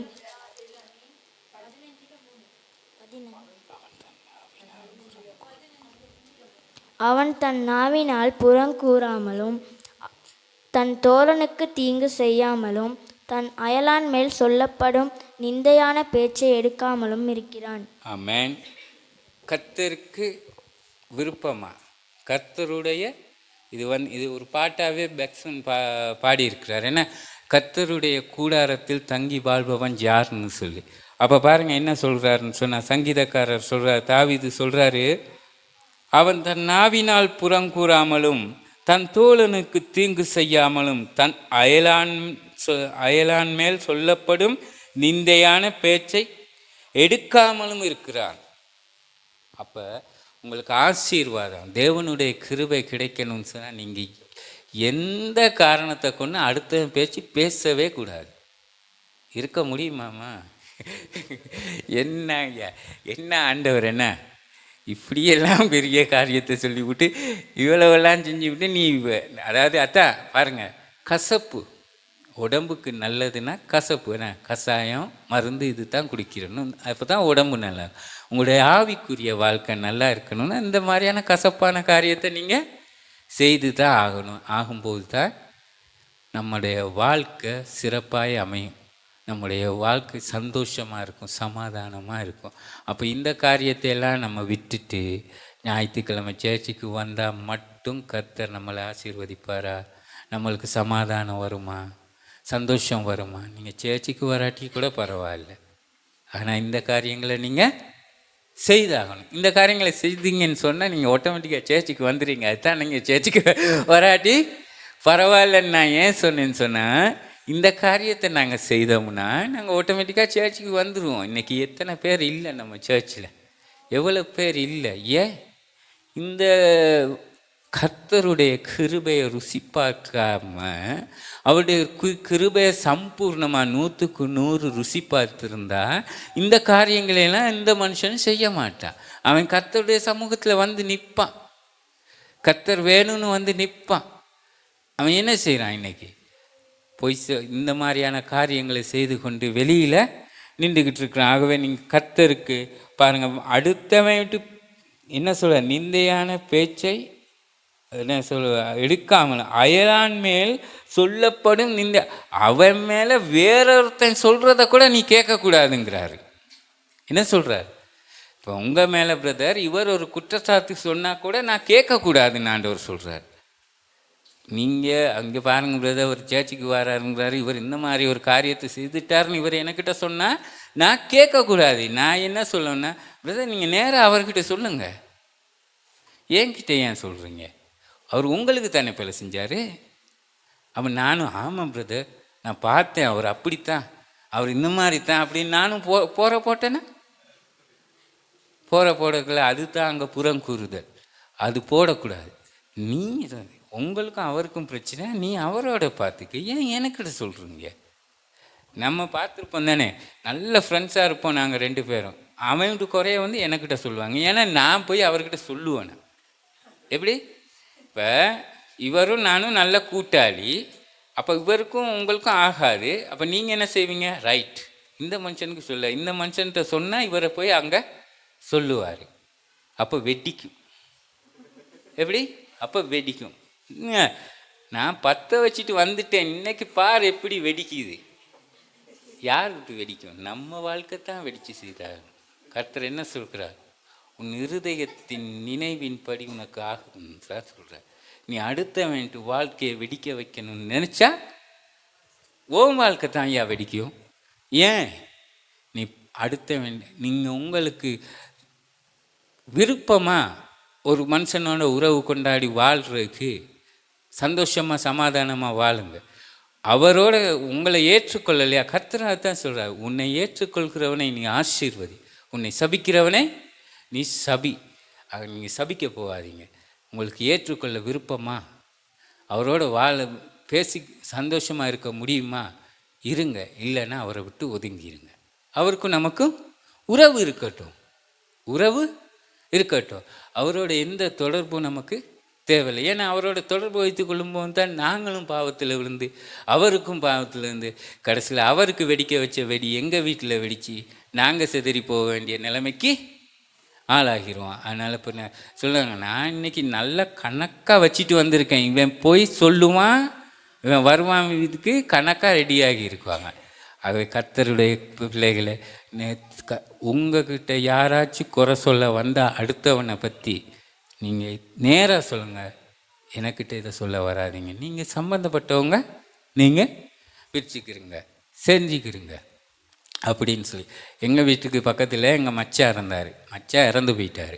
இறந்து போனால் அவருக்கு ஏகப்பட்ட சொத்து. இப்போ 2 தங்கச்சிமார் தான் இருக்காங்க. அவங்க 2 பேர்த்துக்கு இடையில் சொத்தை பிரிச்சுக்கிற இல்லாத பிரச்சனை. இப்போ எங்கள் வீட்டில் இப்போ நான் வந்து ஒரு எங்கள் அப்பாட குடும்பத்தில் எங்களோட அப்பாட குடும்பத்தில் சின்னவங்கள்லேருந்து பெரியவங்க வரைக்கும் கௌரவப்படுத்துகிற ஒரு மனுஷனா நான் தான். எங்கள் பெரியப்பாவும் என்னை கௌரவப்படுத்தார், சித்தப்பாவும் கௌரவப்படுத்தி எந்த காரியத்தையும் என்னோட பேசுவாங்க. அவ்வளோ பேர்கிட்ட ஃபோன் நம்பரும் என்கிட்ட இருக்குது. எல்லா மாமா மாமி மச்சம்மார்கிட்ட ஃபோன் நம்பரும் இருக்குது. எல்லாத்து நன்மை தீமையும் நான் கேட்டு விசாரிப்பேன். நோயில் இருக்காங்கன்னு சொன்னால் போய் பார்ப்பேன், எல்லாம் செய்வேன். சரியா? அப்போ அதனால எனக்கு நல்ல மரியாதை இருக்குது. அப்போ நான் இந்த இதை வளர்த்துக்கிட்டது எப்படின்னு சொன்னால் தேவனுடைய இந்த வார்த்தையினூடாகத்தான் இருந்துச்சு. அப்போ எங்கள் வீட்டில் வந்து கதைச்சாங்க. கதைச்சவொடனே இப்போ நாங்களும் சொன்னால் இப்படித்தான் அவங்களுக்குள்ள அந்த சொத்தை பிரிச்சுக்கிறதில் அந்த அக்கா தங்கச்சி நாங்கள் முதல்ல பார்த்த மாதிரி தான். அக்கா தங்கச்சி சொத்துக்கு முன்னுக்கு அக்கா தங்கச்சி எல்லாம் வீசுப்பட்டு போயிடுச்சு. அப்போ கடைசியாக நான் என்ன சொன்னேன், அவங்க குறைய இவங்க குறைய சொல்ல வரக்குள்ள நான் சொன்னேன், இது வந்து தீர்க்க முடியாத பிரச்சனை தானே. உங்களுக்கு சார்பாக அவங்ககிட்ட பேச இயலாது, அவங்களுக்கு சார்பாக எனக்கு பேசவும் இயலாது. போலீஸ்ன்னு ஒன்று இருக்குப்பா, நீ போயிட்டு அங்கே சொல்லு.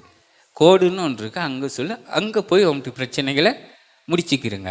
உங்களுக்கு 2 பேர்த்துக்கும் சார்பாகவோ இந்த பிரச்சனையை எங்களால் தீர்த்து வைக்க முடியாதுன்னு சொல்லி இப்போ கடைசியில் அது போலீஸில் போய் முடிஞ்சிருச்சு. அப்போ இதுக்கு வந்து நான் போயிட்டு ஒருத்தருக்கு சார்பாக பேசி உரத்தை போட்டு அவங்களுக்கு சார்பாக இல்லை இந்த பிள்ளை சொல்கிறது தான் சரி. அதில் ஒரு பிள்ளை வந்து கல்யாணமே முடிக்கலை, வீட்டோடு இருக்குது. அப்போ வீட்டில் வந்து அக்காக்கறி என்ன சொல்கிறான்னு சொன்னால், வீட்டில் எனக்கு பங்கு வேணும்.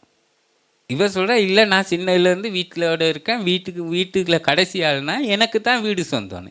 இந்த பிரச்சனை எங்களுக்கு தீர்க்க முடியுமா?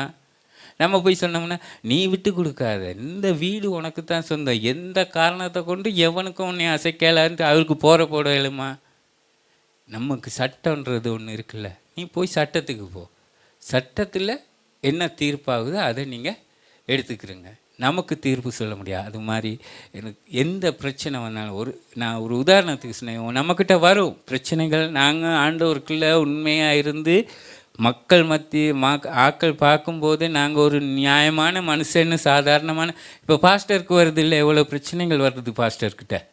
ஏன் நாங்கள் எந்த பிரச்சனையாக இருந்தாலும் நாங்கள் பாஸ்டர்கிட்ட சொல்லி முடிவெடுக்கிறோம் தானே. ஏன்னா அவர் சரியாக சாதாரணமாக செய்வார்னு சொல்லி. ஆனால் அவர் ஒரு பக்கம் சாஞ்சாருன்னா சாய மாட்டார்.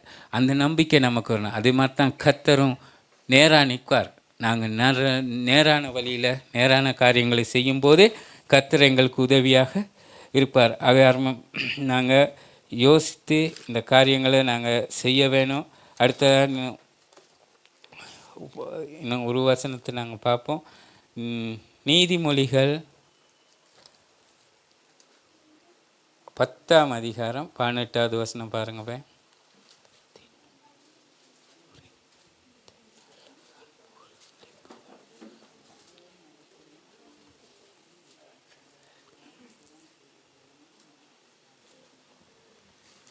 வாசிங்க. பகையை மறக்கிறவன் பொய்யுதடன் புறங்கூறுகிறவன் மதிக்கேடன். என்னது இன்னொரு வாசிங்க. பகையை மறக்கிறவன் பொய்யுதடன் புறங்கூறுகிறவன் மதிக்கேடன். மதிக்கேடன் என்னது? பகை. இப்போ நமக்கு விரோதமாக ஒருத்தர் பிழை செஞ்சிட்டா அதை இன்னும் மறந்துடணும், இல்லை அதுக்கு அவருக்கு தண்டனையை கொடுத்துடணும். அதை மறைச்சி வச்சுக்கிட்டு அவரோட உறவாடி அந்த பழி வாங்குகிற எண்ணத்தோடு நாங்கள் இருக்கிறோம்னு சொன்னால் பொய்யுதடனும் புறங்கூறணும்னு வேதம் சொல்லுது. அது செய்யவே கூடாது. அப்படி செஞ்சீங்கன்னு சொன்னால் என்ன சொல்லுது? நீங்கள் கர்த்தருடைய கிருபையை ருசி பார்த்தவங்க இல்லை. ஒருத்தன் உங்களுக்கு பிழை செஞ்சிட்டா ஒன்று என்ன செய்யணும்? ஆண்டவர் சொல்கிற மாதிரி மன்னிச்சிடணும். இல்லைன்னு சொன்னால் அவனுக்கு கூறிய தண்டனையை கொடுத்துடணும். கொடுத்துட்டா மன்னிச்சு அதுக்கு பிற்பாடு அதை பேச மாட்டோமே. இல்லாமல் அதை நெஞ்சிலே வச்சுக்கிட்டு என்ன, இவன் இன்னைக்கு நேரத்தில் இது 25 வருஷத்துக்கு முதல்ல இவனுக்கு எனக்கு இருந்த கணக்கு இன்னைக்கு தான்ப்பா தீர்ந்துச்சு. இப்போ எவ்வளவு தூரம் நம்முடைய மனசு நாங்கள் அவனை குறித்து வைராக்கியம் வச்சுருப்போம், ஒரு இதாக இருந்திருப்போம். அது வேணான்னு ஆண்டவர் சொல்கிறார். அப்படியான சிந்தைகள் நம்மளிடத்தில் இருக்கக்கூடாது. நாங்கள் ஒரு மனுஷன் எங்களுக்கு பிழை செஞ்சால் அதை நேருக்கு நேராக வச்சு முடிச்சிடணும். அந்த பிழைக்கு பழி வாங்குகிற மாதிரி அவனுக்கு அந்த பழி வாங்குகிற மாதிரியான செயல்களில் ஈடுபட்டு அவனை துன்புறுத்தக்கூடாது. விருப்பமாக உனக்கு என்னப்பா, உனக்கு இதாக வேணும் எடுத்துக்க, இதாக வேணும் எடுத்துக்க. என்ன சொன்னார் லோத்து ஆபிரகாமுக்கு போகும்போது? நீ மேற்க போனால் நான் கிழக்க போகிறேன், இங்கே போனால் இங்கே அப்போ அவன் நல்ல அழகான ஏரியாவை தான் அவர் தேர்ந்தெடுத்துக்கிட்டு அவர் போனார். ஆனால் ஆசீர்வதிக்கப்பட்டது யார்? ஆபிரகாம். ஏன்? இந்த வசனம் என்ன, அவர் என்ன செய்துட்டார்? அவர் இருதயத்தில் வச்சுக்கிட்டு அவனை வஞ்சிக்கல. நீ உனக்கு என்ன வேணுமோ இந்தப்பா நீ எடுத்துக்கிட்டு போன்னு சொல்லிட்டு ஆண்டவர் கொடுத்ததில் திருப்தி அடையணும். நம்மளும் அப்படி தான். இன்றைக்கி எவ்வளவு தான் ஆண்டவர் கொடுத்தாலும் ஆண்டவர் கொடுத்ததில் திருப்தி அடைகிறது இல்லை. அவனுக்கு மாதிரி வேணும், இவனுக்கு மாதிரி வேணும், அந்த மாதிரி வேணும், இந்த மாதிரி வேணும்ன்ட்டு என்ன செய்கிறோம் நாங்கள்? அவன்கிட்ட இருக்க குறைய பேசி அவன் இப்படித்தான் சம்பாதிச்சான், அவன் அதை விற்று சம்பாதிச்சான், இதை விற்று சம்பாதிச்சான், இப்படித்தானே அவனை குறை சொல்கிற மாதிரி. ஆனால் நீயும் அதை செய்ய மாட்டேன். அவன் கள்ளசாராயமோ கசிப்போ ஏதோ விற்று நீ சட்டத்துக்கு விரோதமான ஒரு காரியத்தை செய்து அவன் சம்பாரிச்சிட்டான்னா நீ என்ன செய்வ? நீ கிறிஸ்தவன், நான் இதுக்கு விரோதமாக செய்ய மாட்டேன், இந்த மாதிரி காரியத்தை செய்ய மாட்டேன்னு சொல்லிட்டு, ஆனால் அவன் இப்படித்தான் சம்பாதிச்சான், இப்படித்தான் முன்னுக்கு வந்தான், இப்படித்தான் வந்தான்னு சொல்லி அவனை பற்றி எல்லா இடத்துலையும் சொல்கிறது. ஆனால் நீயும் செய்ய மாட்ட. ஆனால் ஆண்டவர் சொல்கிறாரு, நீனு அதை செய்யக்கூடாது. அவன் எப்படி சம்பாரிச்சுக்கிட்டு போனாலும் பரவாயில்ல, நீனு நான் கொடுத்ததில் திருப்தியாகி கர்த்தருடைய வசனத்தில் சந்தோஷமாக இருக்கணுன்றது தான் ஆண்டவர் சொல்கிற காரியங்கள். அதே போல் தம்பி வாசிங்க இப்போ நீதிமொழிகள் 11:13.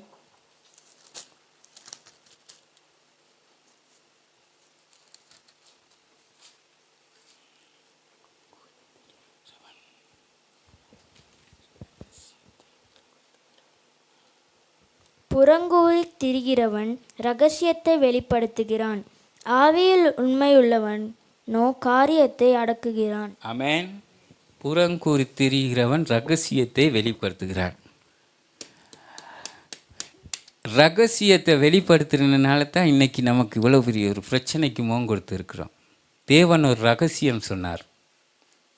யாருக்கிட்ட? ஆதாம்கிட்ட, ஏவாள்கிட்ட. என்ன ரகசியம் சொல்லுங்கள் பாப்போம். இந்த கனியை நீனு சாப்பிடக்கூடாதுன்னு. அந்த ரகசியத்தை யாருக்கிட்ட சொன்னாங்க?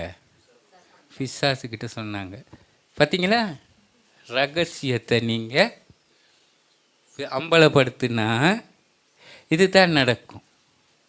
ஆகவே ரகசியத்தை காக்கிற ஒரு மனுஷன் உங்களை நம்பி ஒரு வார்த்தை சொன்னால் அதை நீங்கள் காப்பாற்றணும். நம்ம என்ன செய்கிறோம்? காப்பாற்றுவோமா? அம்பலப்படுத்தி விட்டுருவோன்னு அவன் வாழ்க்கையும் போயிட்டு நம்ம வாழ்க்கையும் போயிடும். இன்றைக்கி நம்ம அம்மா அப்பா பிள்ளைகளை எவ்வளோ கஷ்டப்பட்டு கட்டி கொடுப்பாங்க.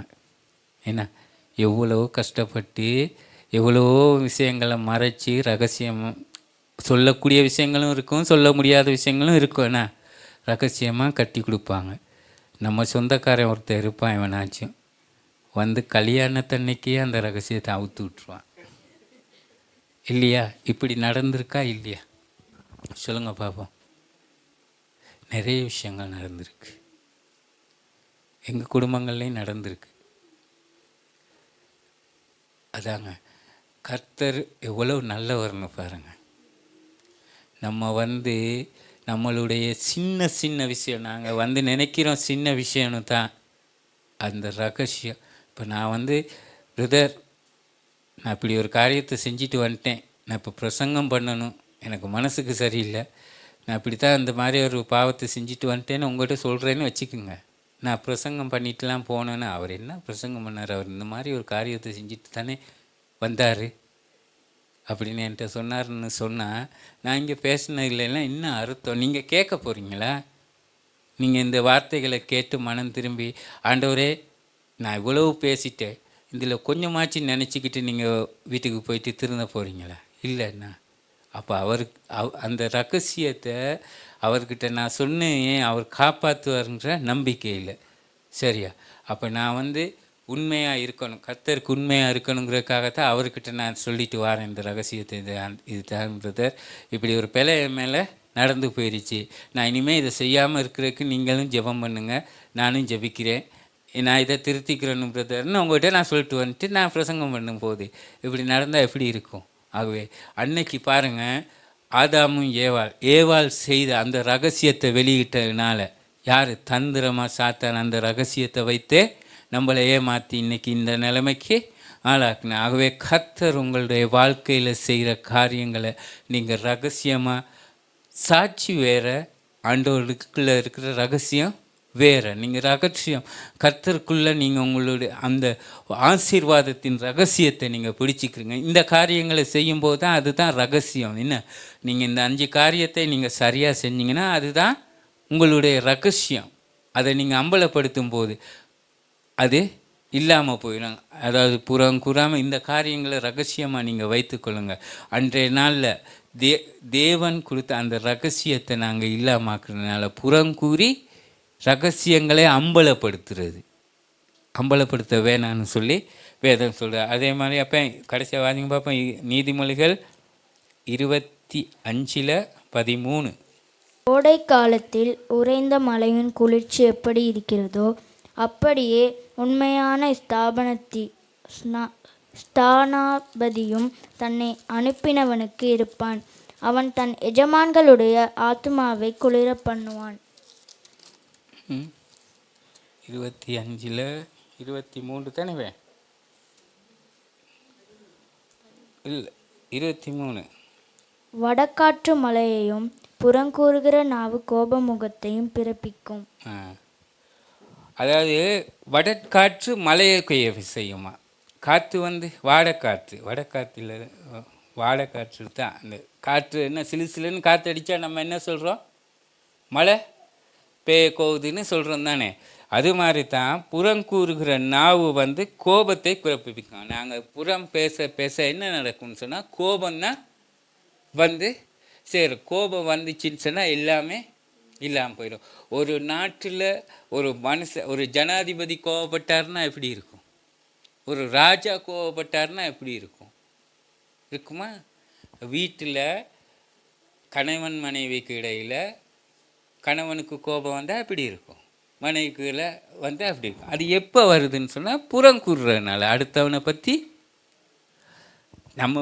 இவங்க 2 பேரும் நல்லா தான் பைக்கில் வந்துட்டு போய்கிட்டு இருக்காங்க சந்தோஷமாக. அவங்க போன பிற்பாடு நாங்கள் என்ன சொல்கிறோம்? எதையாச்சும் அவங்ககிட்ட இருக்க ஒரு வீக் பாயிண்ட்டை பற்றி நாங்கள் பேசிக்கிறோம். அப்போ கடைசியில் அது இன்னும் இவர் காதுக்கு போகும், இல்லை சிஸ்டர் காதுக்கு போகும். போனால் எப்படி இருக்கும்? கோபம் அங்கே எப்படி இருக்கும்?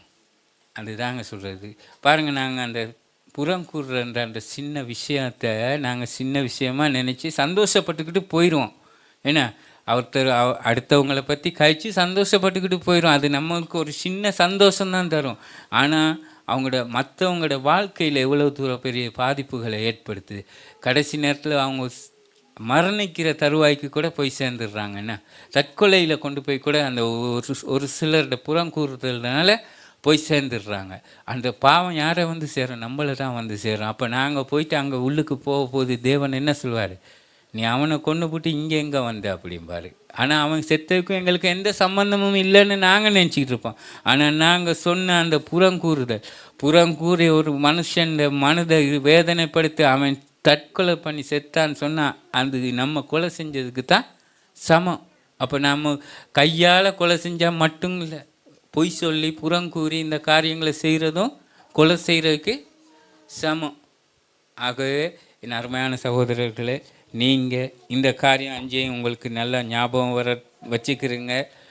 இது எல்லாம் எங்கள்கிட்ட இருக்குதுன்னு நான் சொல்ல வரலை, முடியாதுன்னு சொல்ல வரலை. இதுகளிலிருந்து நாங்கள் தேவனுடைய கிருபையை சம்பூர்ணமாக பெற்றுக்கிறதுக்கு கொஞ்சம் கொஞ்சமாக நாங்கள் விடுதலை பெறுவோம். நாங்கள் எல்லாவற்றையும் கொஞ்சம் கொஞ்சமாக ஒதுக்கி கர்த்தருடைய அந்த கிருபையை நாங்கள் சம்பூர்ணமாக பெற்றுக்கொள்வோம். நாங்கள் திரும்ப இன்னொருக்க அந்த வசனத்தை வாசிப்போம். 1 பேதுரு 2:1-3 வரைக்கும் வாசிங்க. இப்படி இருக்க கர்த்தர் தயவுள்ளவர் என்பதை ருசி பார்த்தது உண்டானால், கர்த்தர் தயவுள்ளவர்னு நீங்கள் ருசி பார்த்தது உண்மைனா சரியா, சகல துர்க்குணத்தையும் சகலவித கபடத்தையும் வஞ்சனையும் பொறாமைகளையும் சகலவித புறங்கூறுகளையும் ஒழித்து விட்டு. அப்போ இது எல்லாவற்றையும் நீங்கள் இந்த 5 காரியத்தை நீங்கள் ஒழித்து விட்டு, நீங்கள் மறுபடியும் புதிதாய் பிறந்த குழந்தையைப் போல வசனமாகிய களங்கம் இல்லாத ஞானப்பாலின் மேல் வாஞ்சியாக இருங்கள். அப்போ எப்படி நீங்கள்லாம் நீங்கள் எல்லாம் இதை ஒழிக்கணும்னு சொன்னால் நீங்கள்லாம் புதுசாக பிறந்த குழந்தை. இப்போ இந்த சிஸ்டத்து மகன் பொடியொருத்தர் இருக்கா, அவருக்கு ஏதாச்சும் தெரியுமா? எதுவுமே தெரியாது. என்ன, அவர் பாட்டுக்கு போகிறாரு வாராரு, எதுவுமே இல்லை. இந்த 5 குணமும் இருக்கா அவங்கக்கிட்ட? இல்லை தானே?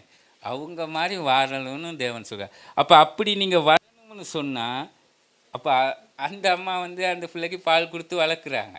அது மாதிரி நீங்கள் என்ன செய்யணும்? ஞானப்பால். இது என்ன பாஸ்டர் பிரதர் ஞானப்பால்னு கேட்டிங்கன்னா, அதாம்மா வசனம், திருவசனமாகிய ஞானப்பால். சரியா?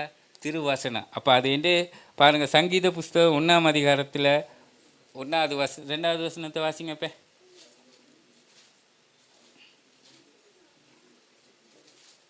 அப்போ இந்த பால் குடிக்கிறவங்க, அதாவது இந்த வேதத்தில் இந்த வசனமாகிய பாலை குடிச்சு நீங்கள் வளர்ந்தீங்கன்னு சொன்னால், சொல்லுங்கப்ப. கர்த்தருடைய வேதத்தில் பிரியமாயிருந்து இரவும் பகலும் அவருடைய வேதத்தில் தியானிக்கிற மனுஷன் பாக்கியவான். சரி, அதுக்கு அடுத்த வசனத்தை வாசிங்க. அவன் நீர்க்கால்களின் ஓரமாய் நடப்பட்டு தன் காலத்தில் தன் கனியை தந்து இலையுதிராய் இருக்கிற மரத்தை போல் இருப்பான். அவன் செய்வதெல்லாம் வாய்க்கும். ஆமென். அப்போ இப்போ நீங்கள் எல்லாம் புதுசாக பிறந்து தேவனுடைய வார்த்தையில் வளர்ந்து இருந்தீங்கன்னு சொன்னால், இரவும் பகலும் கர்த்தருடைய அந்த வசனத்தில் நீங்கள் தியானமாக இருக்கிறாரு. அப்போ தியானமாக இருக்கிறன்னா, அந்த இப்போ உட்காந்துட்டு கண்ணை மூடிக்கிட்டு இப்படி மேலே பார்த்துக்கிட்டு இருப்பாங்களே, அந்த தியானம் இல்லைங்க. இந்த வசனம் எங்களை வழி நடத்தணும். இந்த வசனம் எங்களை வழி நடத்தணும். நம்ம இப்போ நான் பேசும்போது இவர் போயிட்டு இன்னொருத்தர்கிட்ட ஒருத்தரை பற்றி பேசும்போது இந்த வசனம் ஞாபகம், நான் இப்போ இவருக்கு இந்த சொன்னேன்னா நான் வெளியே நிற்க வருன்ற அந்த வசனம் உங்களுக்கு ஞாபகம் வரணும். அப்போ அது வசனம் என்ன செய்யும்? உங்களை வழி நடத்தும். என்ன, அப்போ இத்தனை வருஷமாக நீங்கள் எத்தனை வார்த்தைகளை கேட்டிருப்பீங்க, எத்தனை போதனைகளை கேட்டிருப்பீங்க. அந்த போதனைகளை மீட்டி பாருங்கள். அதுகளில் இருந்து வசனத்தை நீங்கள் கேட்டு அந்த வார்த்தையின்படி நீங்கள் வாழும்போது கர்த்தர் என்ன சொல்கிறார்? நீ செய்கிறதெல்லாம் வாய்க்கும். அப்போ நீங்கள் இதெல்லாத்தையும் விட்டுட்டு நான் செய்கிறதெல்லாம் வாய்க்கணும் ஆண்டவரேனா இங்கேருந்து வாய்க்கும். நம்ம என்ன செய்கிறோம்? சர்ச்சுக்கு வரோம், ஜெபிக்கிறோம், எல்லாம் கிடைக்கணும். கிடைக்காது. சர்ச்சுக்கு வந்தோம், ஜெபிச்சா எல்லாம் கிடைக்கணும்னா கிடைக்காது. ஆண்டவர் சொல்கிறார், இதெல்லாம் என்ன சொல்கிறாரு? அவருடைய வார்த்தையில் இரவும் பகலும் தியானமாக இருக்கிற மனுஷன் பாக்கியவான். அவன் நீர்வாழ் கால்வாய்களின் ஓரமாய் நடப்பட்டு தன் காலத்தில் தன் கனியை தந்து இலை உதிராத மரத்தை போடுப்பான். அப்போ அவன் அவன்கிட்ட இருந்து அவன் கனிகள் வெளிப்படும் போது தான் தேவன் என்ன செய்வார்? அவனுக்கு ஆசீர்வாதத்தை கொடுப்பார். அப்போ உங்களோட கனிகளை பற்றி நாங்கள் போன முறை பார்த்துருப்போமே. கனிகள் எப்படின்னு சொல்லி பார்த்து தானே இந்த மாதிரி போன முறைக்கு முந்தின முறை ஜெபம் ஏன் கேட்கப்படுதில்லை, நீங்கள் கனிகளில் நிலைத்திருக்க வேண்டும்னு சொல்லி. அப்போ இந்த வசனமும் அதான் சொல்ல, நீங்கள் கனி கொடுக்கும்போது தான் உங்களுக்கு ஆசீர்வாதங்கள் வந்து சேரும். ஆகவே இந்த 5 காரியம் ஞாபகம் இருக்குது தானே? அப்போ இந்த 5 காரியத்தையும் பார்த்துக்குங்க. துர்க்குணம், கபடம், வஞ்சனை, பொறாமை, புறங்கூறுதல்.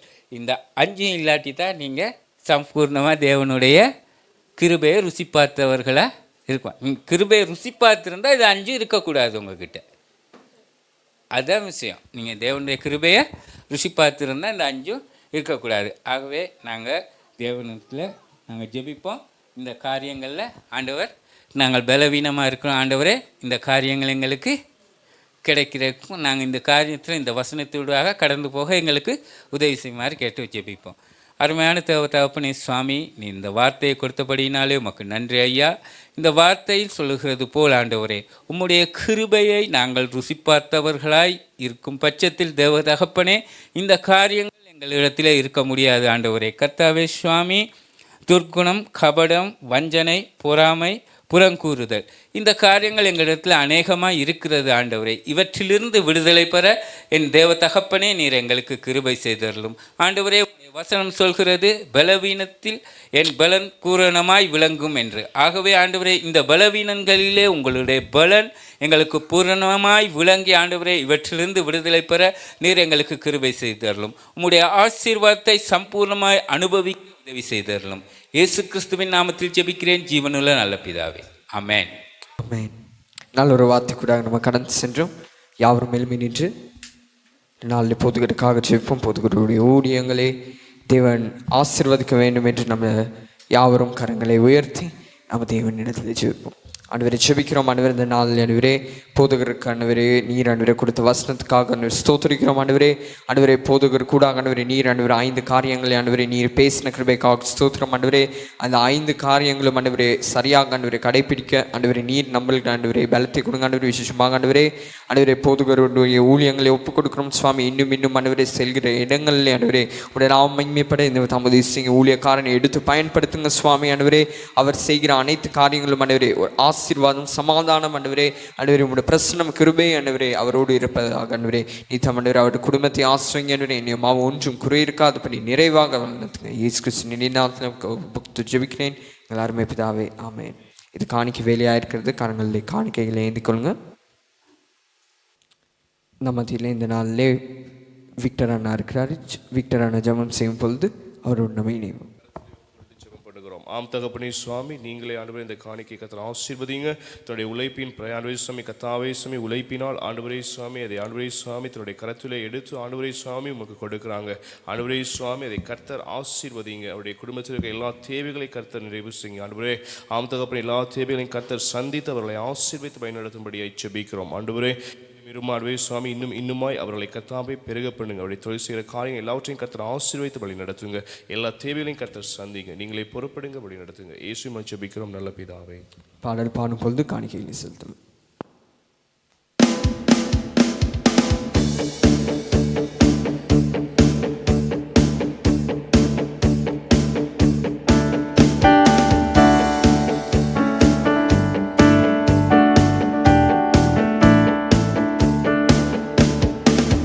செற்றிலிருந்து தூக்கினார், கண்மலை மேல் நிறுத்தினார். செற்றிலிருந்து தூக்கினார், சன்மலை மேல் நிறுத்தினார். பவமான வாழ்க்கை மாற்றி தந்தாரே, துன்பமான வாழ்க்கை ஒரு இன்பம் தந்தாரே.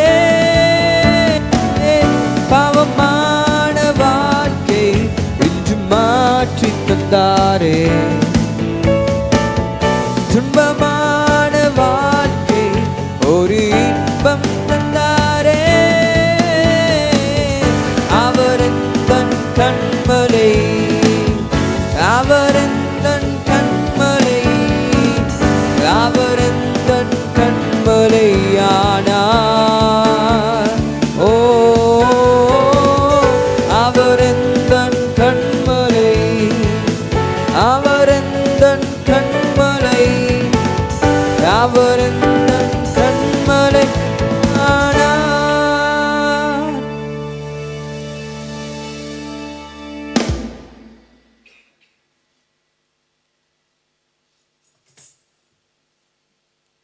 ஆமென். இந்த நாளிலே தேவன் ஆரம்பத்திற்கு முடிவு வரை தேவன் அனைத்து காரியங்களும் ஆசீர்வதித்திருக்கிறார். இந்த நாளிலே நம்ம அவருக்கு நன்றி செலுத்துவோமா? தேவன் இந்த நாளிலே சபைக்கு வர கொத்திருக்கிறார். எந்த தடைகள் இல்லாதபடி தேவன் ஆரம்பத்திற்கு முடிவு வரை அவருடைய பிரசன்னத்தாலே நம்மளை மூடி இருக்கிறார். நம்ம முழு இருதயத்தோடு தேவனுக்கு நன்றி செலுத்துவோமா?